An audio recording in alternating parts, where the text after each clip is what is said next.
Kitakubu. What's up everyone, KitaSean here. So Fate Ground Order JP just dropped a bomb. So for those who don't know, JP usually announces something new at 6 p.m. Japan time. It's not 6 p.m. right now in Japan, it's hours before that. So it was really surprising for them to announce something right now. But during their last stream, they announced that the Fate Requiem collab has been postponed due to the ongoing COVID-19 pandemic. So instead, they were going to bring out a rerun, and that rerun is obviously right in front of you, Guda Guda Honnoji 2019 light version. Now, we were expecting either Guda Guda or the Oku event, but it's Guda Guda, so this is actually an event that makes more sense, to be honest, because, well, maybe later this year we'll get a new Guda Guda event, so who knows, we'll have to again wait and see. But yeah, Guda Guda Final Honnoji 2019 light version is here. It's gonna start later tonight, May 3rd Japan time, and it will end on May 17th, so a pretty good amount of time. And of course, your welfare servant Naga Kagetora is gonna be here, so if you guys missed out on her last year, you can get her now. So let's go ahead and scroll down a little bit. I'm not gonna talk about the event too much because, well, we already know what to do. You have to exchange items to open up new territories. Basically, you're conquering Japan, and yeah, that's basically about it. Exchange items, get some items, CEs, foes, etc, etc. And then of course, if you complete the main quest, Kagetora will go into your Chaldea. So here is a little example of what you do to unlock these new quests. So pay items and QP to, get more territory. So scrolling down a little bit more here, Kagetora EXP bonus, of course, you can level her up right away, and then of course all the servants in Guda Guda will get a bonus attack and bond up, so that's pretty cool. And then of course the CEs drop more items, more attack. One of my favorite CEs designed illustrations on it is the Medusa Alter Ego. This is actually a really nice CE, definitely collect that.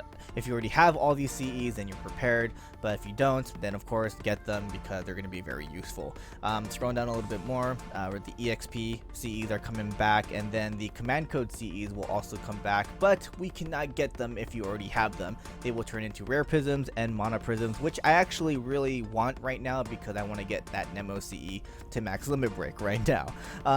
But yeah, if you already have them, they're going to turn into rare and mana prisms, so which really sucks. I definitely want them, but they're just not allowing us to have dupes, only, a couple dupes at a time. But scrolling down a little bit more, of course, if you get Kagetora's, you'll get rare prisms, so definitely do that. And if you get her Spiritron dress again, you get rare prisms, which is actually pretty cool. And then, of course, you can get her Spiritron dress by exchanging materials, so you can get her hood basically. I personally don't really care for the hood, so I did not exchange for it, but I can always get it anytime. So scrolling down a little bit more, MP animations, and then we have buffs. This is actually quite interesting.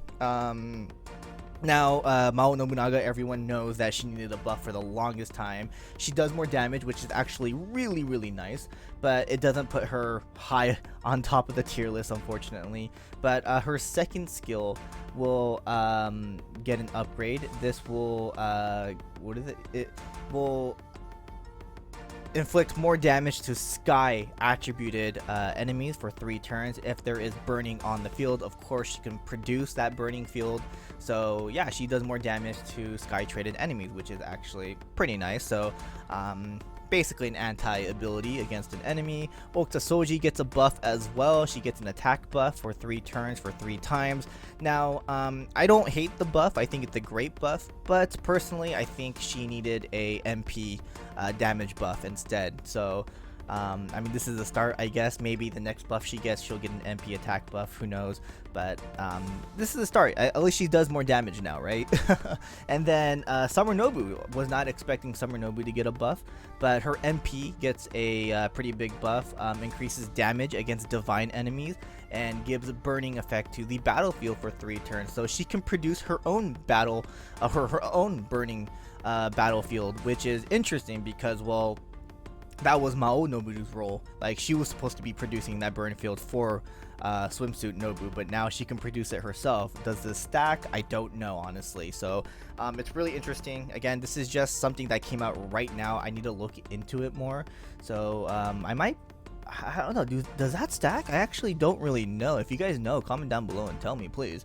But I'll look I'll look into it more after making this video, because I want to get this video out before the event drops. So but that's a really interesting buff for Swimsuit Nobu. Like, she can produce her own burning field, which again is very interesting. Like, that just makes Mao Nobu so useless. And that's interesting. I mean that still makes them really good together, actually. I mean, if you think about it. So Mao Nobu can produce burning field, allows Swimsuit Nobu to do more damage.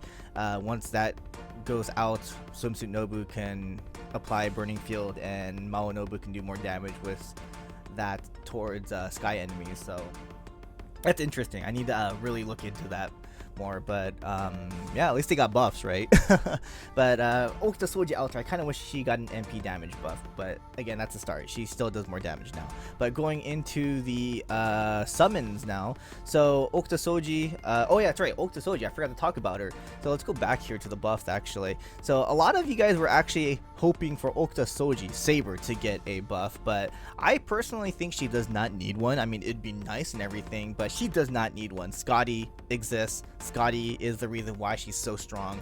So yeah, Okita Soji Saber does not need a buff. I mean, it would be nice, but yeah, she does not need one right now. She's considered to be one of the best Sabers in the game because of Scotty. So yeah, there's no reason to give a servant that's already really strong a buff. So yeah. But anyways, going back to the gacha screen here. So three SSR servants are coming in. Mao Nobu, Okita Soji Alter, and Lee Shuin Assassin. Kind of surprised again that Okita Soji isn't here as well. Maybe later on, part 2 pickup, I don't know. But it would be really nice to get you know, Hijikata and Okita to come back.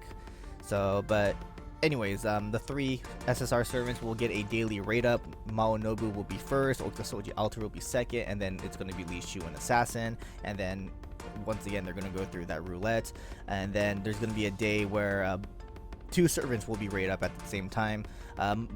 Nobu Summer and the 3-star servant Mori is going to be up as well, so definitely pick them up if you don't have them. And CEs are going to be somewhat important, because again, you need to exchange event items to open up new territory, so it'd be definitely a good idea to roll for this gacha. But again, would I skip on this gacha? Personally, yes, I will, because I don't really need any of these servants. I mean, I don't have old Lee Shuin, but I already have really good assassins, so I'm good on old Lee Shuin. If he comes to me during a guaranteed gacha, that'd be awesome, but I'm not gonna roll. Like, I can save my quartz, which I'm really happy about. So yeah, so they talk about more buffs here. Yeah, that's basically about it in animations. So again, this is no surprise that the Guda Guda Honnoji event is back. We all expected this. Is Fate Requiem going to be after this? Maybe, who knows?